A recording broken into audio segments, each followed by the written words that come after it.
जब झारखंड चुनाव के मुहाने पर आया है तो मैं एक महिला होने के नाते मुझे खुशी है कि मैया योजना के तहत 57 लाख महिलाओं को हमने लाभार्थी बनाया। उनको 1100 रुपए देते थे, हमारी कैबिनेट ने ऑलरेडी डिसीजन ले लिया है, हम उनको 2500 रुपए देंगे सरकार बनते ही। जब झारखंड चुनाव के मुहाने पर आया तो मुझे यह बताते हुए खुशी है कि झारखंड के 42 लाख लोगों को 200 यूनिट मुफ्त बिजली का और जो बकाया बिल माफ हुआ है उसका लाभ पहुंचा है। हर परिवार की करीब करीब 1100 रुपए महीने की बचत है इस बिजली की माफी से और इस बिजली के 200 यूनिट मुफ्त होने से। मुझे यह बताते हुए खुशी है और गर्व है कि अपने अन्नदाताओं का पूरा सम्मान हमारी सरकार ने यहां पर किया है और 4.5 लाख किसानों की ऋण माफी की है। मुझे यह बताते हुए खुशी है कि सावित्रीबाई फूले किशोरी समृद्धि योजना के तहत 11 लाख बच्चियों को 5,000 रुपए प्रति माह मिला, जिससे उनका भविष्य सुनिश्चित हुआ और उनके कौशल को, उनकी बुद्धिमत्ता को, उनके विकास को और धार मिली।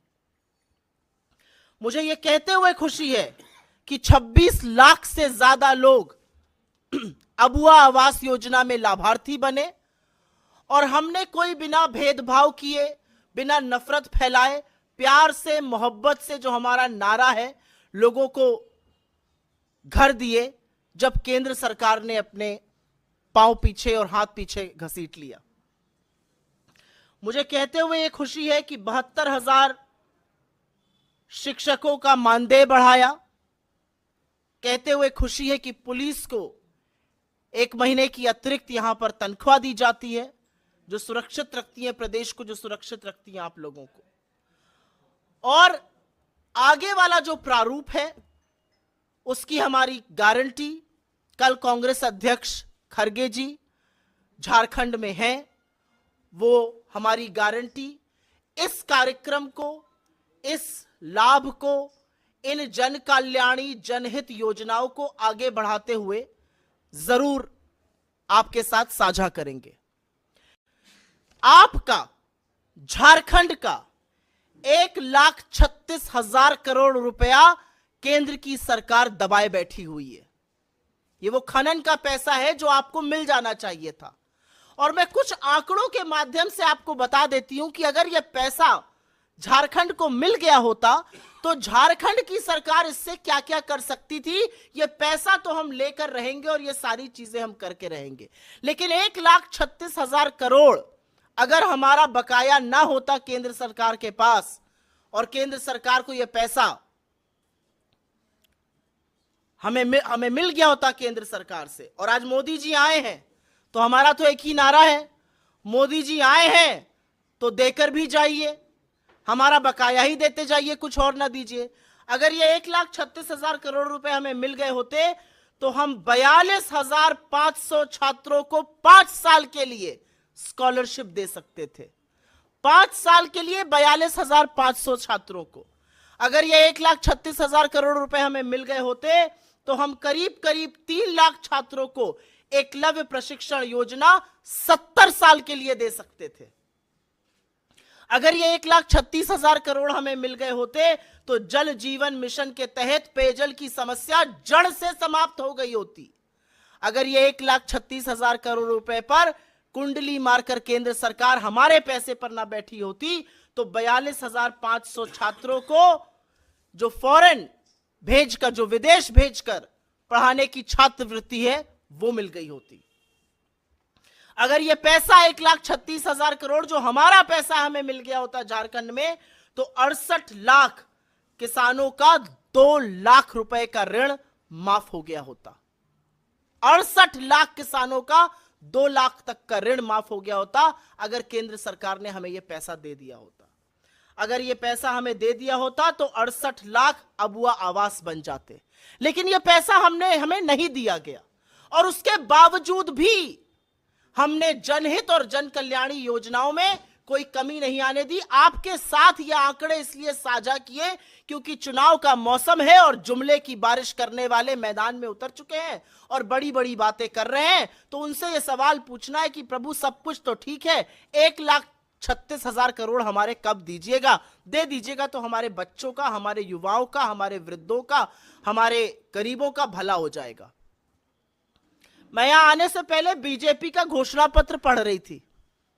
ये वही बीजेपी है जिसने 500 का सिलेंडर राजस्थान में देने की बात करी थी। मैं उत्तर प्रदेश से आती हूं, आपका लगा हुआ राज्य है। उत्तर प्रदेश में कहा था हर होली हर दिवाली फ्री सिलेंडर मिलेगा। कितनी होली कितनी दिवाली बीत गई, फ्री सिलेंडर नहीं मिला, सिलेंडर का दाम 1000 के पार करा दिया। अब कह रहे हैं यहां पर 500 में सिलेंडर देंगे। अरे पहले राजस्थान में दे दीजिए, 6-7 महीना 8 महीना हो गया सरकार बने हुए। मैं पढ़ रही थी यहां पर रोजगार की बात कर रहे हैं। अरे 2 करोड़ जो सालाना रोजगार बनने थे, अभी तक 11 करोड़ बन जाने थे, उनका क्या हुआ? यहां पर बात किसान के हक की हो रही है। एमएसपी की कानूनी गारंटी पर 750 किसानों की शहादत पर चुप रहने वाले, कानून ना बनाने वाले यहां पर किसानों की बात कर रहे हैं। किस मुंह से आके झारखंड में आप बात करते हैं?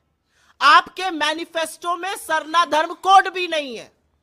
और असलियत यह है कि सरना धर्म कोड यहां की सरकार ने पास किया और 2 साल से आपके पास आपकी स्वीकृति के लिए दिल्ली में पड़ा हुआ है और आप उस पर कुछ नहीं कर रहे। आपने लगातार सीएनपीटी को लगातार कमजोर करने का काम किया है, जिससे आदिवासियों पर, वंचितों पर, शोषितों का आप शोषण कर सकते हैं। असलियत यह है कि आपकी सरकार ने आंगनबाड़ी में बच्चों का बजट आधा किया था। आपकी सरकार ने बुजुर्ग पेंशन को कम किया था। उल्टे हम अब सर्वजन पेंशन देने जा रहे हैं। पहली बार हिंदुस्तान के किसी राज्य में 50 वर्ष से ज्यादा के उम्र के व्यक्ति को यह पेंशन मिलेगी। अमूमन 60 साल से ज्यादा पर मिलती है।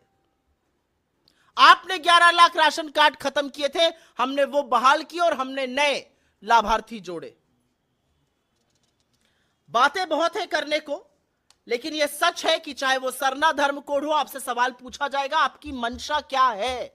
आप क्यों आदिवासियों के संस्कृति पर, उन पर, उनके हक पर, उनकी जमीन पर, उनके जंगल पर, उनके जल पर कब्जा करके अपने पूंजीपति मित्रों को देने की फिराक में रहते हैं? सब लोग देख रहे हैं कि छत्तीसगढ़ में सरकार बनते ही कैसे वहां पर लाखों पेड़ काटकर आप अपने पूंजीपति मित्रों को देने का प्रयास कर रहे हैं। इनके लिए एक कुर्सी लगा दीजिए यहां पे। असलियत यह है कि ओबीसी का जो आरक्षण था वो 14% था, हमने बढ़ा के 27% किया और केंद्र सरकार इस पर तैयार नहीं हो रही है। हमारी इन चीजों को स्वीकृति क्यों नहीं मिल रही है, यह सवाल हम जरूर पूछना चाहते हैं। और हम यह भी पूछना चाहते हैं कि औनी पौनी हल्की बातें करके चुनाव के मुद्दों से भटकाने वाले लोग आखिर में क्या चाहते हैं झारखंड के लिए? आखिर में वो क्या चाहते हैं झारखंड की जनता के लिए? वो क्या चाहते हैं झारखंड के गरीबों के लिए, यहां के आदिवासियों के लिए, यहां के मध्यम वर्ग के लिए, यहां की महिलाओं के लिए और यहां के युवाओं के लिए? नरेंद्र मोदी जी आए, आज झारखंड में है शायद, लंबी लंबी बातें करेंगे, लंबे लंबे जुमले भी फेंकेंगे और चले जाएंगे। उनसे पूछिएगा हमारे 1,36,000 करोड़ हमें कब मिलेंगे? और उनसे जरूर पूछिएगा कि परिवारवाद की बात आप करते हैं। 68 में से 33 टिकट आपने परिवार के लोगों को दिया है। मुझे कोई आपत्ति नहीं है परिवार से।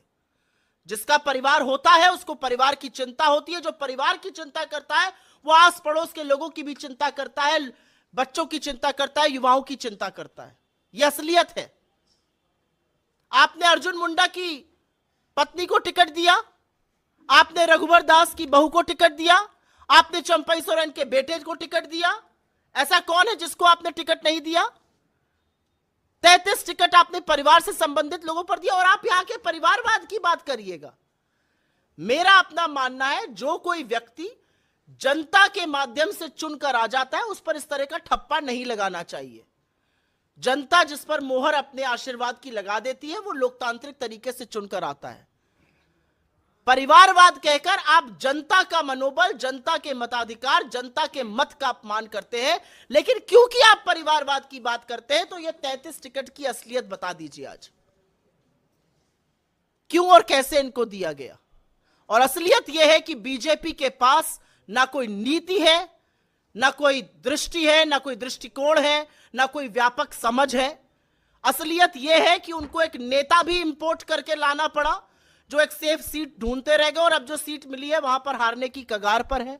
असलियत यह है कि एक दूसरे का मुंह देखने को तैयार नहीं है। और असलियत यह है कि असम के मुख्यमंत्री को लाकर यहां पर बिठा दिया गया है और वो वही कर रहे हैं जो बीजेपी करती है, जिसके बिना वो चुनाव नहीं लड़ सकते हैं, चाहे वो हिंदू मुसलमान हो, चाहे वो हिंदुस्तान पाकिस्तान हो, चाहे वो विभाजन की बात हो।